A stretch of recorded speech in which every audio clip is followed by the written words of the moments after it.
The space station called Haven 4 hung in the dark sky like a bright jewel. It was a place of clean white walls, soft music, and gentle lights. For the aliens who ran the station, this was the height of peace and safety.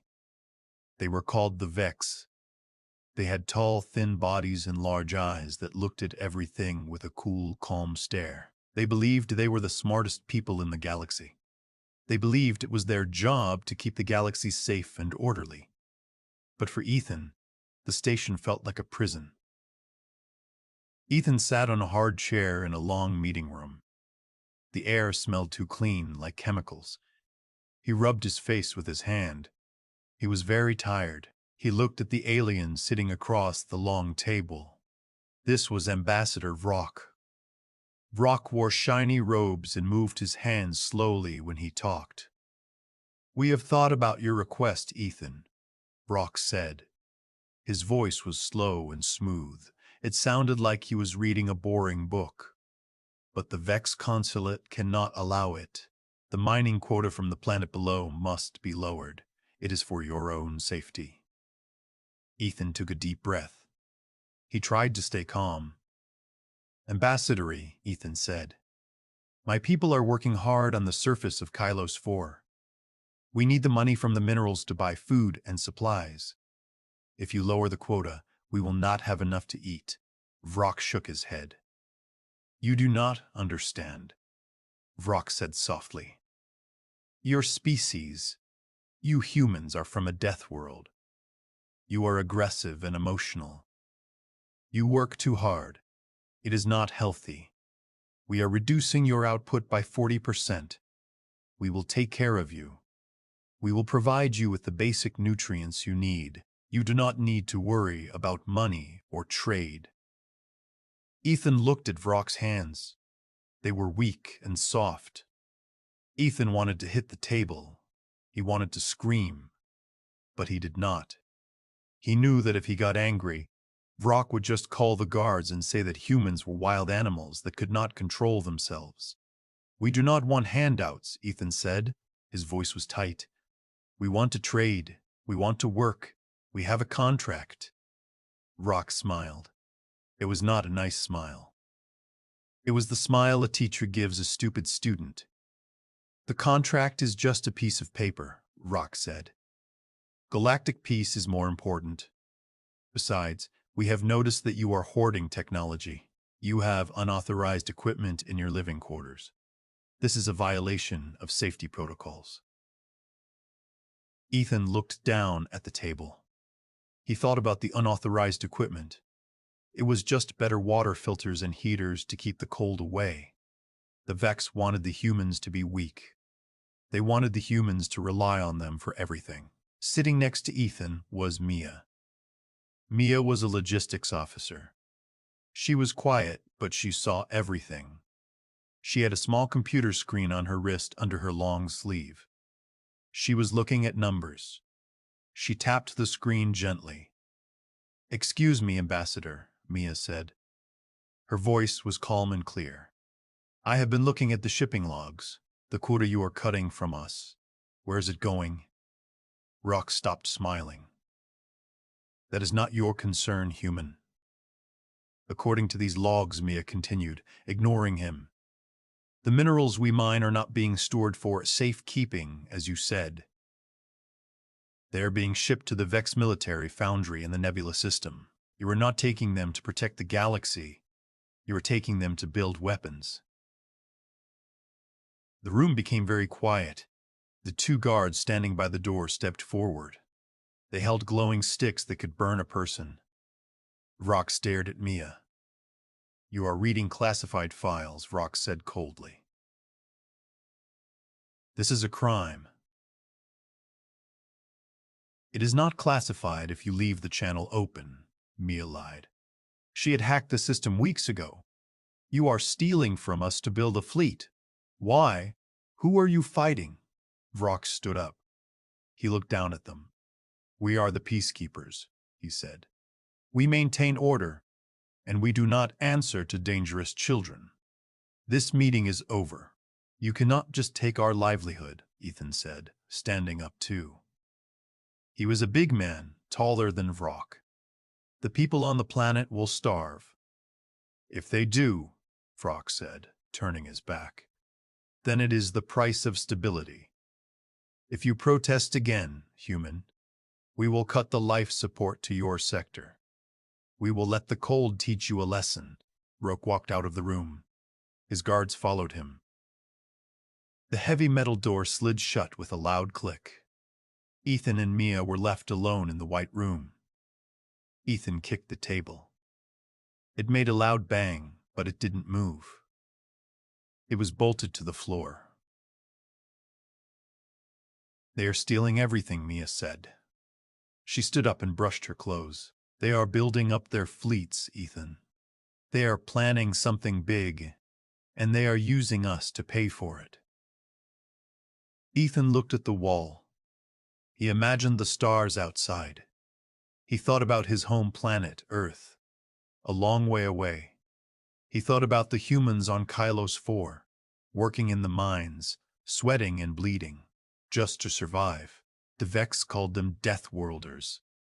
They said humans were violent and crazy, but the Vex were the ones stealing and lying. They were the ones threatening to kill families just to make a point. I have had enough, Mia, Ethan said softly. Mia looked at him. She saw the look in his eyes. It was a look she had seen before on the faces of soldiers. It was the look of a man who has nothing left to lose. What are you going to do? She asked. Diplomacy is dead, Ethan said. I tried to talk. I tried to follow their rules. But their rules are just a cage. They think we are animals. They think they can poke us with a stick and we will just sit there. Vrock threatened to cut life support, Mia said. He might really do it. Let him try, Ethan said. He walked to the window. He could see the curve of the planet Kylos 4 below. It was a beautiful blue and green world. Do you have the scrambler ready? Mia nodded. She tapped her wrist screen again. I have the channel open. It is a direct line to the surface and to the fleet. Ethan took a deep breath. His heart beat fast. This was the moment. If he sent this message, there was no going back. The Vex would call them rebels. They would attack. But Ethan realized that the Vex were already attacking. They were attacking their freedom, their dignity, and their future. Send the code, Ethan said. Mia pressed a button. A small light turned red. Message is ready, she said. What do I say? Ethan looked out at the stars. He thought about the years of bowing his head. He thought about the polite smiles while the Vex stole their money. No more. Tell them the leash is broken. Mia typed the words. She looked at Ethan one last time. Are you sure? Ethan nodded. Send it. Mia pressed the send button. The signal traveled instantly, faster than light. It went down to the mines of Kylos 4. It went to the hidden ships waiting in the dark dust clouds on the edge of the system. Ethan turned away from the window. Come on, he said to Mia. We need to go back to our quarters. Vrock will send his security team soon. We need to be ready. They walked out of the meeting room. The hallway was bright and empty. The lights hummed softly. It was so peaceful. But Ethan knew that in a few hours, this peace would be shattered. They arrived at the habitation block where the humans lived. It was different from the rest of the station. It was messy. There were smells of cooking food and old metal. There were children running in the halls, playing games that involved chasing and wrestling. The Vex hated it. They said it was barbaric. A man named Noah met them at the door. Noah was the leader of the ground force liaison team. He was a big man with scars on his arms. How did it go? Noah asked. He could see the anger on Ethan's face. They are stealing 40%, Ethan said. And they are taking it to a military foundry. They are arming themselves. Noah cursed. I knew it. I told you they were preparing for a purge. They want to clear us out of this sector. Did you send the signal? Noah asked quietly. Yes, Ethan said. It is done. Noah nodded slowly. Good. The boys are ready. We have been hiding modifications in the mining equipment for months. We can turn the drills into cannons pretty fast. Suddenly, the lights in the hallway flickered. Then the main lights went out.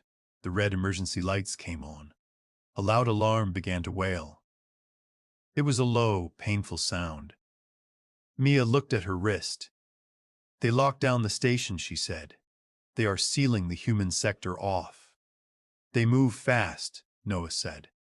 He smiled, but it was a scary smile. But we are faster. Ethan looked at the people in the hallway. The humans were not panicking. The mothers pulled their children close, but the men and women looked at Noah and Ethan.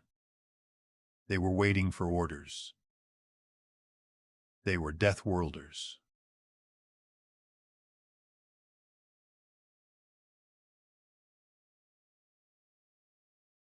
They came from a planet where the weather tried to kill you and the animals hunted you. They were tough.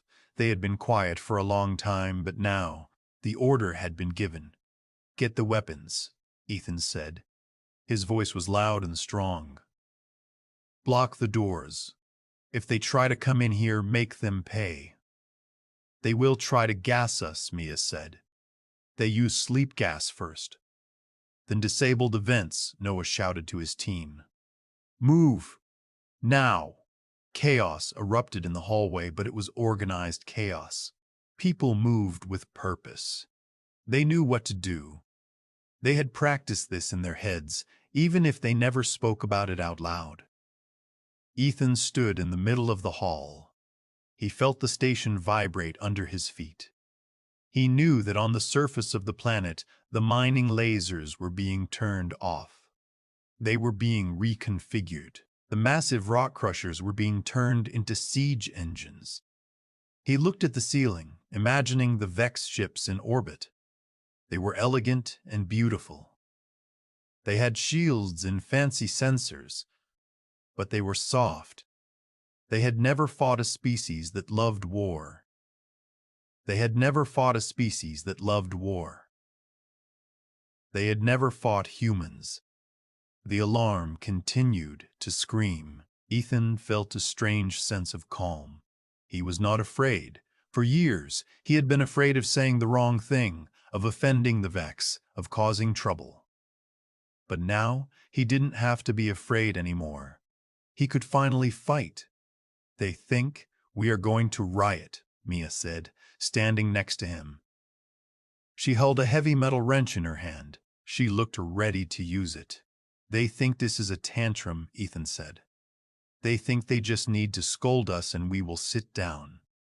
But, Ethan looked at her, but they have never seen a human truly angry. Far away on the dark side of the moon, a fleet of ships powered up their engines. They were ugly, blocky ships. They were painted gray to hide in the dark. They didn't have the elegant lines of Vex ships. They were built for one thing, to break things. On the bridge of the main ship, the Damocles, a young officer named Leo watched his screen. He saw the code word appear. The leash is broken.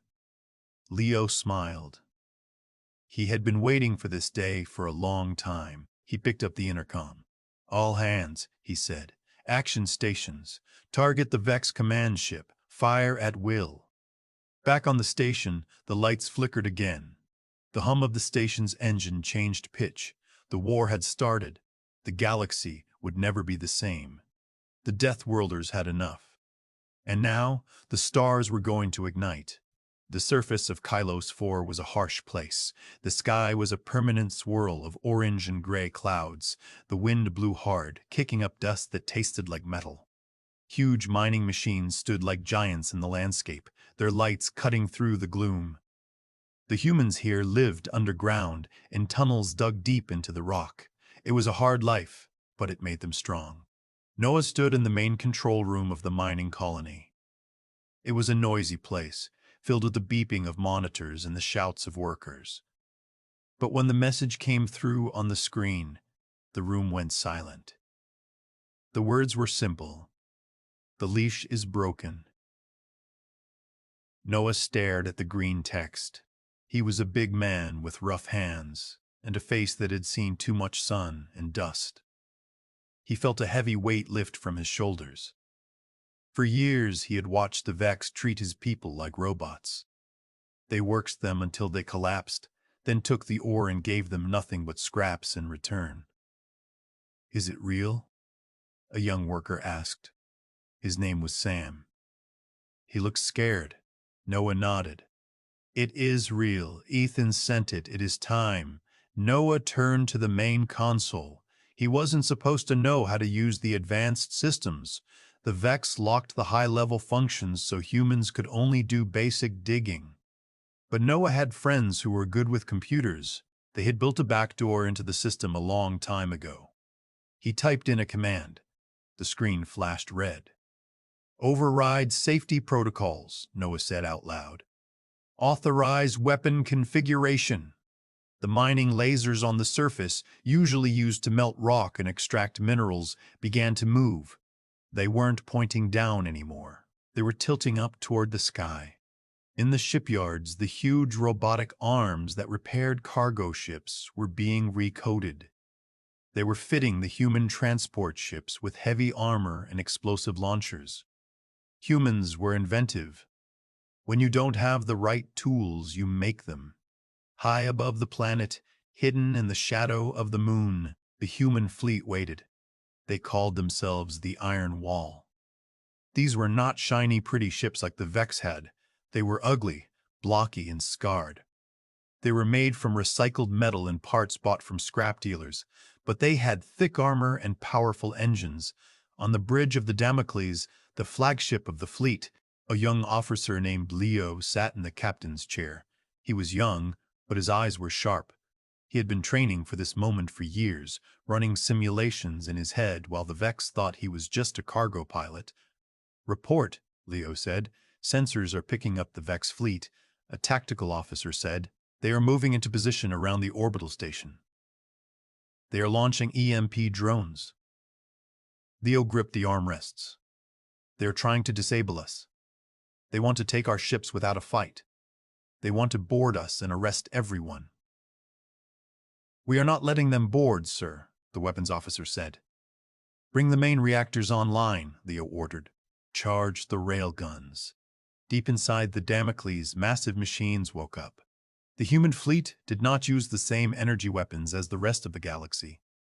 The galactic law banned kinetic weapons that fired solid slugs of metal at high speeds. Because they were considered too messy and cruel, the Vex used lasers that stunned or burned cleanly. But humans believed in stopping an enemy for good. The railguns spun up. They used magnets to fire solid metal slugs the size of a car at incredible speeds. Far away on the Vex flagship, Grand Marshal Kales sat in his command chair. He was an old Vex with skin that looked like pale leather. He watched the holographic map of the system. He saw the human ships appear on his sensors. "They are powering up engines," a Vex officer said. "Shall we send the warning signal? We can demand they surrender." Kale laughed.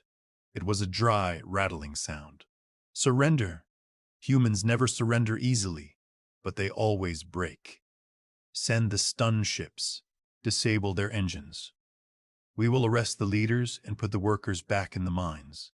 This will be a good lesson for them." Kale did not respect the humans. He saw them as primitive insects. He thought that because his ships were faster and his shields were stronger, he had already won. He did not understand that humans did not fight by the rules. He did not understand that when you corner a dangerous animal, it does not roll over. It bites. On the bridge of the Damocles, Leo watched the Vex ships approach. They were beautiful, glowing blue and silver. They were flying in a perfect formation.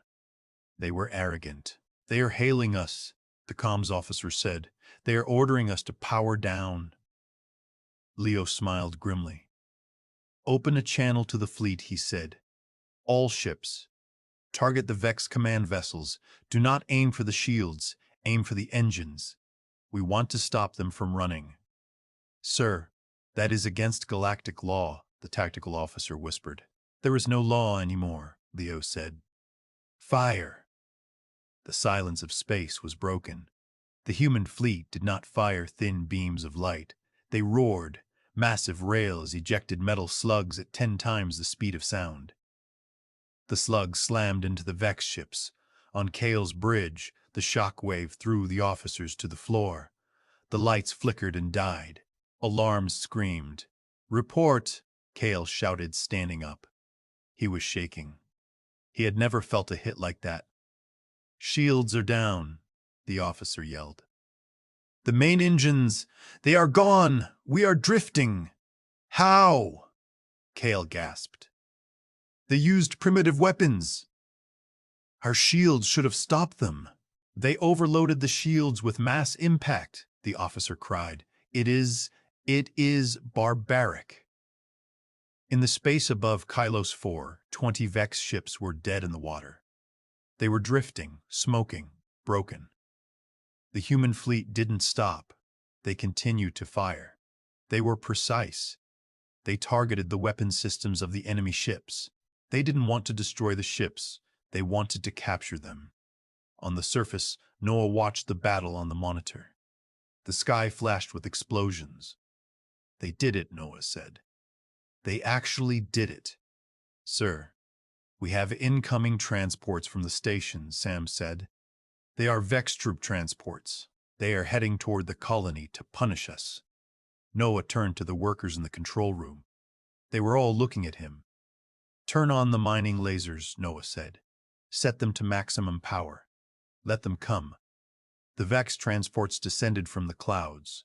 They were sleek, designed to carry soldiers to subdue populations. They expected the humans to be hiding in their caves, shaking in fear. Instead, as they flew over the valley, beams of blinding white light shot up from the ground. The mining lasers, designed to cut through solid rock, sliced through the Vex transports like they were made of paper. The ships exploded in balls of fire. Debris rained down on the desert, but the humans were safe underground. In orbit, the Vex fleet was in chaos. They had never fought an enemy like this. The Vex commanders were used to long, polite battles where ships traded fire for hours before anyone got hurt. This was different. This was a slaughter. Leo watched the tactical map. The Vex ships were trying to run, but their engines were too damaged. They were sitting ducks. "Prepare boarding parties," Leo said. "Send the Marines. Take those ships. We need their supplies and their fuel." The Marines were humans who lived for the fight. They wore heavy suits of armor they had modified themselves. They dropped from the Damocles in small shuttles, attaching themselves to the hulls of the broken Vex ships. They used cutting torches to blast through the airlocks. Inside the Vex ships, the crew was terrified. The Vex were not soldiers, they were bureaucrats and police officers. When the airlocks blew open and humans with assault rifles stormed in, the Vex didn't know what to do. They tried to surrender, but the Marines were not interested in taking prisoners right now. They secured the bridge, locked the crew in their quarters, and took control. Back on the station, Ethan could see the flashes of explosions through the window. The alarm was still wailing, but he felt a surge of hope. "They are fighting back," Mia said, looking at her screen. "The Damocles has disabled 3 Vex cruisers. The mining lasers on the surface are holding off the ground troops." Roke was still on the station, probably hiding in his secure bunker. He thought his station was safe. He thought the station's shields would protect him from the war outside. But Rock forgot one thing. The station was human-built. The humans knew every wire, every pipe, and every vent. Leo is signaling us, Mia said. He wants to know if we can disable the station's guns. If we do that, he can dock and pick us up. Ethan nodded. We can do that. But we need to get to the main engineering deck. That is where the shield generator is. Noah was on the radio. Ethan, the ground teams are ready. We are fighting in the tunnels now. We have secured the lower levels. You need to get up there. Ethan looked at his team. They had gathered in the hallway. They had knives, wrenches, and a few stolen pistols. It wasn't much, but they had anger on their side. Let's move, Ethan said. They ran through the corridors. The Vex security forces were trying to organize, but they were slow. They were used to humans who ran away or begged for mercy. When Ethan and his team attacked, they did it with speed and violence. They didn't fight fair. They threw smoke bombs. They attacked from behind, and they used the heavy gravity of the station to their advantage. They reached the heavy door to the engineering sector. It was locked. Sam, Ethan called out. The door! Sam, a young engineer, stepped forward. He pulled a small device from his pocket. It was a hacking tool he had built from spare parts. He held it against the lock panel. Sparks flew. The red light turned green. The door slid open. Inside, the room was huge and noisy. Massive generators hummed with power. Vex technicians were running around, panicking. They saw the humans enter and froze. Secure the room, Ethan shouted. The humans surged forward. It was over in seconds. The technicians were not fighters. They surrendered immediately. Ethan ran to the main console. He looked at the controls. He knew exactly what to do. He wasn't going to turn off the shields. He was going to reverse them. Mia, take the comms, Ethan said. Tell Leo the coast is clear. Mia nodded and spoke into her radio. Ethan typed in the command. The station's huge shield generators spun up. Instead of protecting the station from incoming fire, they projected a wide beam straight at the remaining Vex ships in the dock. It was a powerful electromagnetic pulse. The wave hit the Vex ships docked at the station. Their systems fried.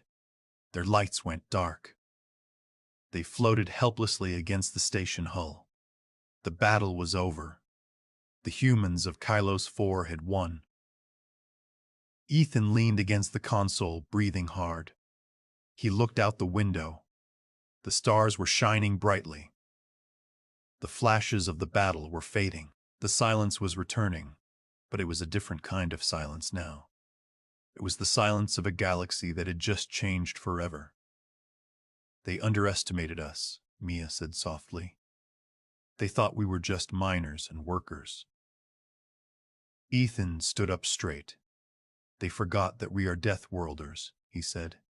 We don't just survive. We conquer. The message was clear to everyone watching. The humans were no longer content to be servants. They had taken the weapons of their masters and turned them against them. The war for the galaxy had truly begun. And this time, the humans were not going to stop until they were free. The space around the orbital station was no longer peaceful. It was filled with debris and floating metal wreckage. The sleek Vex ships that had once shone with blue light were now dark, broken hulks drifting in the void. The surprise attack by the human fleet had been successful, but the silence that followed was heavy. It was the silence of shock. The galaxy had never seen anything like this before. The pets had bitten the hand that fed them, and the hand had been severed. Inside the station, the atmosphere had changed completely. The calm white hallways were now stained with scorch marks and smoke. The gentle music that usually played in the background was gone, replaced by the wail of emergency sirens and the distant sound of shouting. The Vex crew members were terrified. For thousands of years they had lived in a society without war. They were administrators and clerks, not soldiers. They did not know how to fight back against the sudden, explosive violence of the humans. Ethan walked down the corridor with a steady pace. He held a stolen plasma rifle, a weapon that felt heavy and warm in his hands. Behind him, Mia followed. She carried a bag of data drives and a hacking tool. Beside them, Noah and a team of rough miners moved like hunters. Their faces were smeared with dust, their eyes sharp and alert. They were not walking like the frightened workers of yesterday. They walked like they owned the station. "We are approaching the command deck," Mia said, looking at a small map on her wrist screen. "The sensors show that Ambassador Vroke is still there. He has locked himself in with a security detail." "He thinks the walls will save him," Noah's security detail. "He thinks the walls will save him," Noah said. He checked the charge on his weapon. "He thinks we are just going to go away." "He does not understand us," Ethan said. "He thinks we are angry children having a tantrum. He does not realize yet that this is a revolution." They reached the large double doors of the command center. The doors were sealed shut. A red light above them warned that the area was restricted. Noah stepped forward and placed a small explosive charge on the lock. It was a crude device made from mining supplies, but it was powerful. "Fire in the hole," Noah said. They stepped back. There was a loud bang. The door blew inward, twisted and smoking. The team rushed through the smoke, their weapons ready. Inside the command center, the scene was chaotic. Vex officers were scrambling to their consoles, trying to restore the shields and call for help. When they saw the humans burst in, they froze. Some of them raised their hands in surrender, while others tried to hide under their desks. At the far end of the room, standing on a raised platform, was Ambassador Vrock. He looked small and fragile. Two Vex guards stood in front of him, holding shock batons. They looked nervous. They looked at the humans with fear. They had never seen a Deathworlder up close in combat before. They could smell the sweat and the aggression. It terrified them. "Stay back," Vrock shouted. His voice was trembling. "This is an act of war. You are violating the Galactic Accord. You are savages." Ethan stepped over a piece of debris and walked toward the platform. He did not point his gun at Vrock. He didn't need to. He just walked. The two guards looked at each other, then at Ethan. They saw the cold determination in his eyes. They dropped their batons and ran to the side, leaving Vrock alone. "You keep talking about laws," Ethan said. He stopped at the bottom of the steps and looked up at the ambassador. "You made laws to keep us weak. You made laws to steal our work. You call us savages because we fight back when you steal our food and our future." "I was protecting you," Vrock cried. "You are dangerous. Your species is unstable. Without our guidance, you will destroy yourselves." "We are not destroying ourselves," Noah said, coming up to stand next to Ethan. "We are destroying you." Mia moved to the main console. She shoved the Vex officer aside and began to type rapidly. "I am locking out their communication array," she said. "They cannot call for reinforcements from the home systems." "But Ethan, you need to see this." On the main viewing screen, a new image appeared. It was the Vex Grand Marshal, Kale. The transmission was playing on a loop broadcast to all Vex ships in the sector. Kale looked old and tired, but his face was twisted with hatred. "This rebellion will be crushed," Kale was saying. "These barbaric humans have shown their true nature. We must exterminate them before they infect the galaxy. All fleets are ordered to Kalos 4. We will burn this planet to ash." Ethan watched the screen. "He wants to kill us all," Ethan said quietly. "He doesn't want to arrest us. He wants to commit genocide." Vrock slumped down onto his chair. "He is right," Vrock whispered, looking at his hands. "You are too dangerous to live. If we let you leave this system, you will spread your violence everywhere." Ethan looked at Roque with pity. "You are the ones who taught us to be violent," Ethan said. "You put us in the dark. You starved us, and you threatened our families. What did you think would happen?" Ethan raised his voice so that everyone in the room could hear. "We are not asking for forgiveness. We are not asking for permission. We are taking this station. We are taking our ships, and we are coming for the rest of you." Suddenly, the station shook violently. An alarm began to blare, a different tone, a warning of incoming fire. "Mia," Ethan shouted. "A Vex dreadnought just arrived out of hyperspace," Mia yelled, her fingers flying across the keyboard. "It is the Judgment. It is firing on the station." The lights flickered and died. Emergency red lighting bathed the room in a bloody glow. The structural integrity warnings flashed on the screens. "We have to get out of here," Noah said. "The station is going to break apart." "No," Ethan said. He looked out the viewport at the massive Vex ship hovering nearby. It was firing its main guns at the station, trying to destroy the rebellion. "We need to send a message first." Mia tapped into the station's emergency broadcast system. "I have it," she said. "I can broadcast on all channels. Military, civilian, everything. The whole galaxy will hear this." Ethan walked to the microphone. He took a breath. This was the moment that would define history. He wasn't speaking to the Vex anymore. He was speaking to every species the Vex had oppressed. "This is Ethan, representative of the Human Alliance," he said. His voice was broadcast across the system and then repeated on faster-than-light relays. "For years, you have called us Deathworlders. You have used that word to make us afraid of ourselves. You said we were monsters because we fought to survive." He paused, looking at the terrified Roque. "Today, we show you what a monster really is. We are done asking for peace. We are done following your rules. You wanted to cage the beast? Now you get the claws."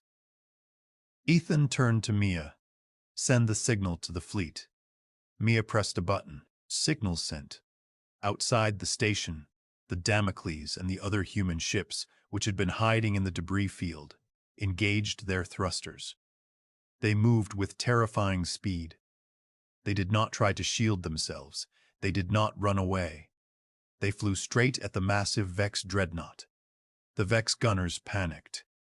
They tried to target the small, fast ships, but the humans were flying erratically, using maneuvers that the Vex computers could not predict. The human ships launched boarding pods, long, sharp metal tubes that shot out from the hulls and buried themselves deep into the side of the dreadnought. "They are boarding it!" Roque screamed, watching from the window. "That is a Grand Marshal's ship. It has a crew of 10,000. You cannot take it with a few hundred humans." "We don't need a few hundred," Ethan said calmly. "We just need to get inside." He turned to his team. "Let's go. We are taking Roque with us. He is going to watch." "No," Roque shouted as Noah and two other miners grabbed him by the arms. "You cannot do this. I am an ambassador." "Not anymore," Ethan said. They dragged the struggling Roque out of the command center and toward the shuttle bay. The station was groaning under the constant bombardment. Debris fell from the ceiling. Fires were spreading, but the humans moved with purpose. They didn't feel the fear anymore. They felt the rush of adrenaline. They were doing what they were born to do. They boarded a heavy transport shuttle. The pilot, a young woman named Chloe, was already waiting with the engines hot. As soon as the ramp closed, she jammed the throttle forward. The shuttle shot out of the station like a bullet. "Where are we going?" Roque asked, shaking with fear as he looked out the window at the destruction. "To that dreadnought," Ethan said. Roque went pale. "You are insane. it will kill you. Maybe, Ethan said, but we are taking it with us. The shuttle dodged through the exploding wreckage of the station. Ahead, the massive Vex dreadnought loomed large. It looked like a mountain of silver metal. But if you looked closely, you could see small explosions along its hull. The boarding pods had made contact. Inside that giant ship, human soldiers were fighting their way through the corridors, spreading chaos. Ethan watched the battle through the shuttle's viewport. The stars were shining behind the exploding ships, indifferent to the violence. The galaxy was watching. The other species were listening. The message had been sent. The time for talking was over. The time for war had begun. And this time, the Deathworlders were not going to stop until they stood at the top, looking down at the empires that had tried to crush them. The leash was broken, and the beast was free. The galaxy was on fire. What started as a single spark on the mining world of Kylus 4 had turned into a massive fire that spread from one star system to the next. The news of the human victory traveled faster than light. On every human planet, in every mining colony, and on every space station where humans were treated like second-class citizens, the message was the same. They had heard Ethan's declaration. They knew the leash was broken. The Vex consulate tried to hide the truth. They told their own citizens that it was just a small riot, a local problem caused by a few mad humans. But the lies did not work. Pictures of the burning Vex dreadnought and the captured station were sent across the communication networks. The galaxy saw that the mighty peacekeepers could be beaten. They saw that the humans, the people from the Deathworld, were fighting back. On the beautiful Vex home world, were fighting back. On the beautiful Vex home world, everything was quiet and perfect. The buildings were made of crystal and glass. The gardens were filled with singing flowers. But inside the Grand Palace, there was only fear. Grand Marshal Kale stood in the war room, looking at a huge holographic map. The map used to be blue, showing Vex control. Now, red dots were appearing everywhere. Each red dot was a human colony that had rebelled. Kale slammed his fist on the table. "This is impossible," he shouted. "How can they organize so quickly? We control their communications. We monitor their messages." His officers stood silently, afraid to speak. They had never seen Kale lose his composure before. Finally, a young officer stepped forward. "Marshal, the humans were using simple code. They did not use our networks. They used their own old radio waves. And they do not need to organize. They do not need organize. They are angry." Kale looked at the young officer with disgust. "Anger is not a strategy. It is chaos. Send the 7th Fleet. Crush the rebellion in the Tyro sector. And send a message to the other species. Tell them that if they help the humans, they will share their fate." But Kale's orders were too slow. While he was talking, the humans were already attacking. On a dusty moon called Tyro Prime, a group of human mechanics and cargo haulers launched their attack. They did not have battleships. They had mining barges and cargo shuttles. But they had creativity. They filled their cargo holds with explosive mining charges. They flew their ships straight toward the Vex fuel depot. The Vex commander at the depot saw the ships coming on his radar. "Warning," the computer said. "Unidentified ships approaching. Scan them," the Vex commander said lazily. "They are probably just lost transporters." The scan revealed that the ships were full of explosives. "They are on a collision course," the computer alarmed. "Shoot them down," the commander screamed. But the Vex defense guns were designed to fight other warships. They were too slow to track the clumsy, heavy cargo ships that moved in unpredictable zigzag patterns. 3 of the cargo ships crashed into the fuel depot. The explosion was so bright that it outshone the nearby sun. The shock wave destroyed 3 Vex cruisers that were docked nearby. The fireball could be seen from the surface of the planet. On the bridge of the Damocles, Ethan watched the reports coming in. He was not on the bridge of the stolen dreadnought. He had given that ship to Noah. Ethan was back on his own ship, leading the fleet. "Mia, what is the status of the Tyros sector?" Ethan asked. Mia looked at her screen. Her fingers were flying as she intercepted Vex transmissions. "The depot is gone, Ethan, and on the planet below, the workers have taken the governor's palace. Noah's forces are linking up with them." Ethan nodded. It was happening everywhere. The Vex relied on big, heavy ships and central command. When the humans cut off the head, the body didn't know what to do. But humans worked differently. They worked in small teams. They made decisions on the ground. If their leader was cut off, they kept fighting. They adapted. "They are trying to call for help from the Galactic Council," Mia said. "The Vex are asking the other species to join the war against the human threat." "Let them ask," Ethan said. "I think the other species will stay home." Ethan was right. The galaxy was full of different species. Some were smart, some were strong, and some were fast. But all of them had been pushed around by the Vex. The reptilian Krell, the insectoid Zorg, and the aquatic Nereus had all suffered under Vex rules. They watched the human ships fight. They saw the humans use illegal weapons and brutal tactics, and to their surprise, the other species did not think the humans were monsters. They thought the humans were heroes. In a secret meeting, the leaders of the Krell and the Zorg met. They did not send troops to help the Vex. Instead, they looked at their own weapons stockpiles. They began to wonder if the Vex were really as strong as they pretended to be. But the war was not easy. The Vex had thousands of ships. They were angry now. They started to use their main weapons.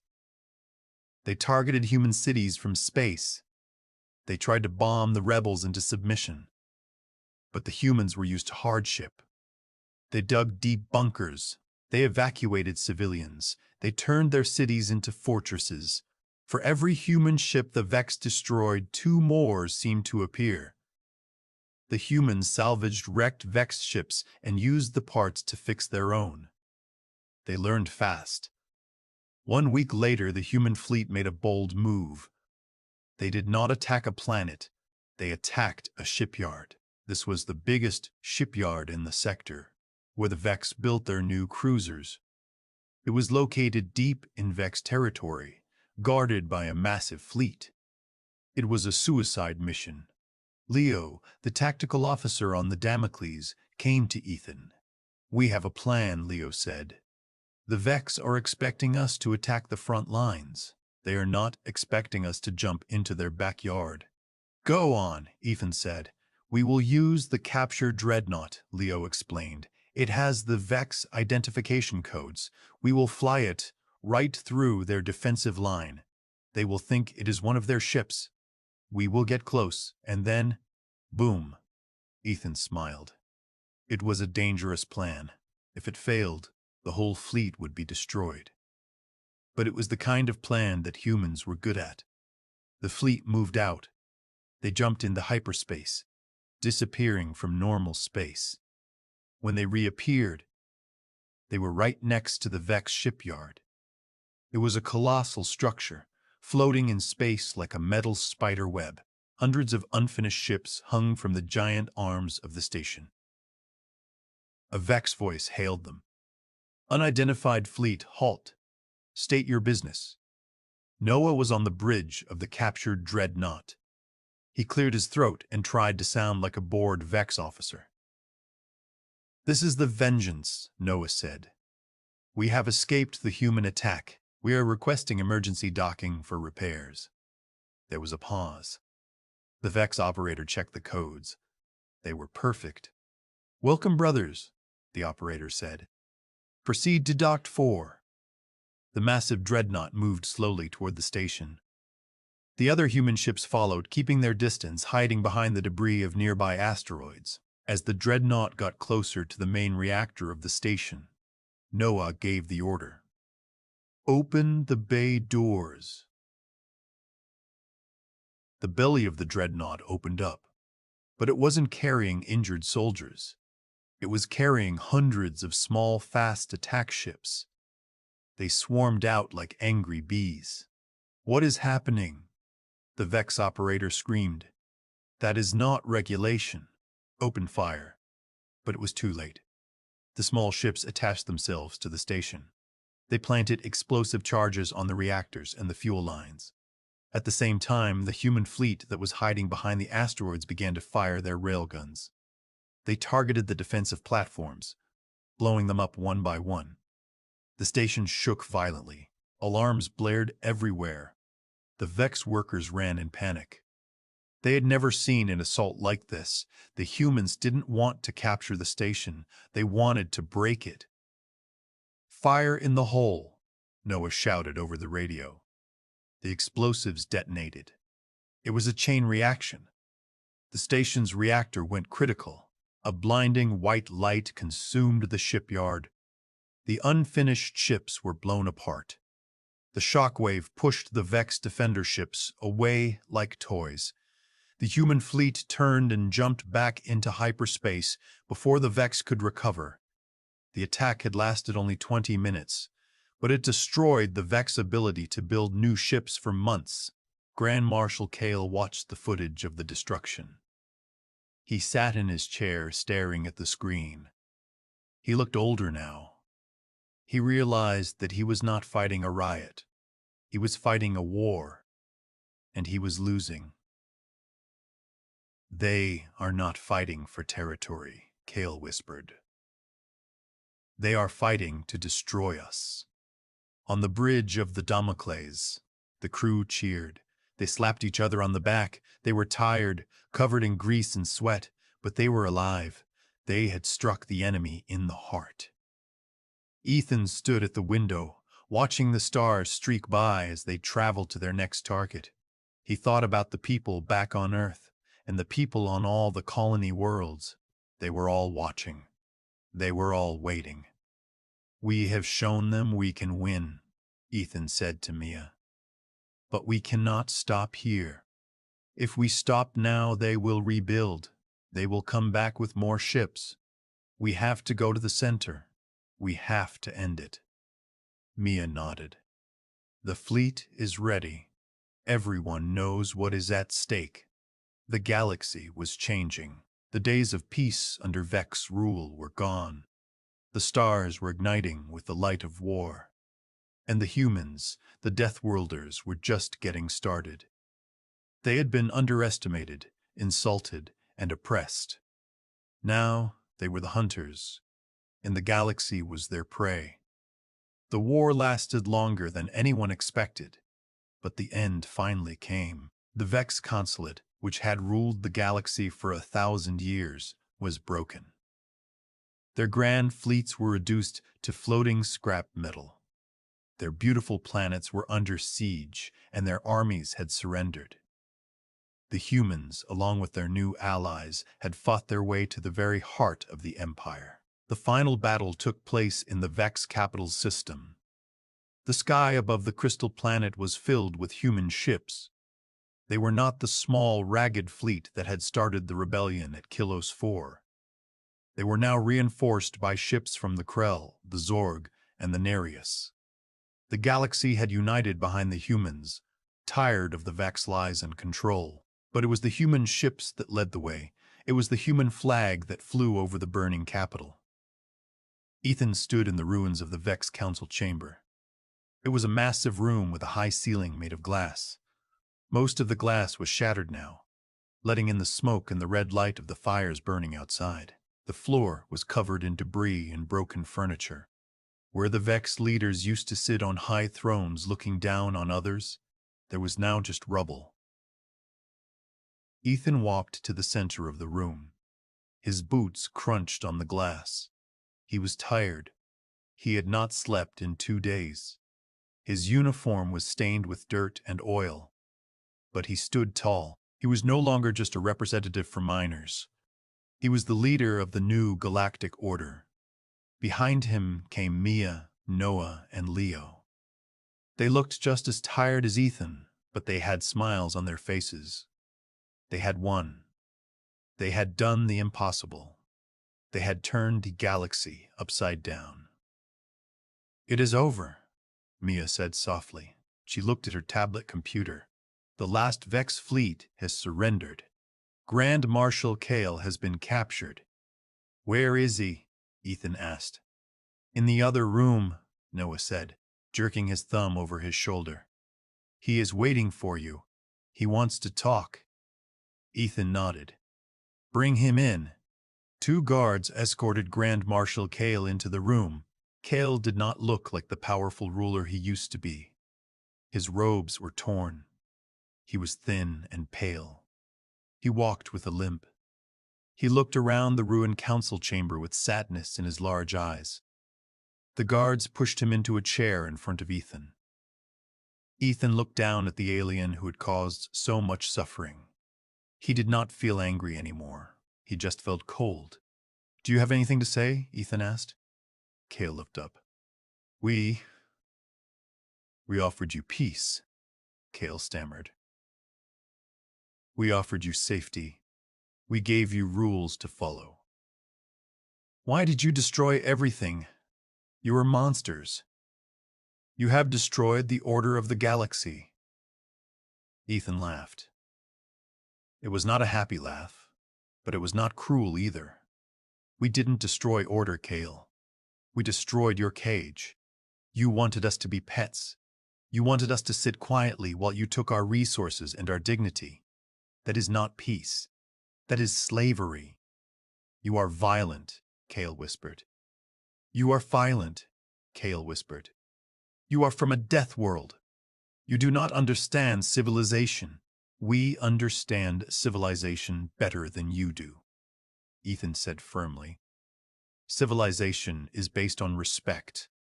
We respect the Krell, the Zorg, and the Nereus. We trade with them as equals. We do not put them in cages. You were the barbarians, Kale. You were the ones who used force to control everyone else." Kale looked down at his hands. He knew Ethan was right. The Vex had become lazy and arrogant. They thought they were better than everyone else. They forgot that true strength comes from working together, not from oppressing others. "What happens now?" Kale asked. "Are you going to kill us all? Will you put us in camps like we did to you?" Ethan shook his head. "No, we are not you. We are not going to wipe you out. But your time of ruling is over. You will pay for the damage you caused. You will give back the resources you stole. And you will learn to live in this new galaxy as equals, not as masters." Ethan turned to Mia. "Bring the document." Mia stepped forward and handed a digital pad to Kale. "This is the Treaty of Stars," Mia said. "Read it." Kale read the words on the screen. It was a simple document. It said that the Vex consulate was dissolved. It said that all species were free and independent. It said that there would be no more peacekeepers bullying smaller planets. It said that the human alliance would oversee the disarmament of the Vex military. "Sign it," Ethan said. Kale hesitated. His hand hovered over the screen. To sign this was to admit that everything his people had believed in was a lie. It was the end of his history. "If you don't sign," Noah said, leaning on his rifle, "we will leave this room, and the fleet outside will turn this planet into dust. We are done playing nice." Kale looked at Noah, then at Ethan. He saw that Ethan was not bluffing. The humans were merciful, but they were not weak. Kale pressed his thumb against the screen. The document lit up green. It was done. The war was officially over. Ethan walked out of the council chamber. His friends followed him. They stepped out onto a balcony overlooking the city. The city was beautiful, even with the smoke. The architecture was amazing. But as Ethan looked up, he saw the most beautiful sight of all. He saw the stars. For so long, the stars had seemed distant and cold. They were lights that he could only look at through the window of a prison cell. But now they were open. Space was open. He looked at the ships flying in the sky. They were human ships, Krell ships, and ships from 100 other worlds flying together. The galaxy is going to be different now, Mia said, standing next to him. It is going to be loud and messy. There will probably be more fights. Different species might argue. But at least it will be real. Yes, Ethan said. It will be real. Noah slapped Ethan on the back. So, what do we do now, boss? Do we go back to mining? Ethan smiled. He looked at his friends. He thought about the people on Kylus 4 and the other colonies. They were not just miners anymore. They were builders, engineers, soldiers, and explorers. No more mining just to survive, Ethan said. We build, we explore, we go to the stars that we have been looking at for so long. We find new homes. We make sure that no one ever tries to put a leash on us again. Leo pointed to the sky. The Damocles is ready. We could go anywhere. There is a whole galaxy out there that we have never seen. Then let's go, Ethan said. They turned away from the balcony and walked toward the shuttle. The war was over, but the adventure was just beginning. The Deathworlders had proven that they were the strongest species in the galaxy. Not because they had the best guns or the biggest ships, but because they had the will to be free. The stars burned bright in the black sky. They were no longer distant lights to be admired from a cage. They were destinations. They were waiting, and for the first time in history, humanity was heading toward them without fear, without chains, and without anyone to tell them no. The galaxy belonged to them now, and they were ready to take it.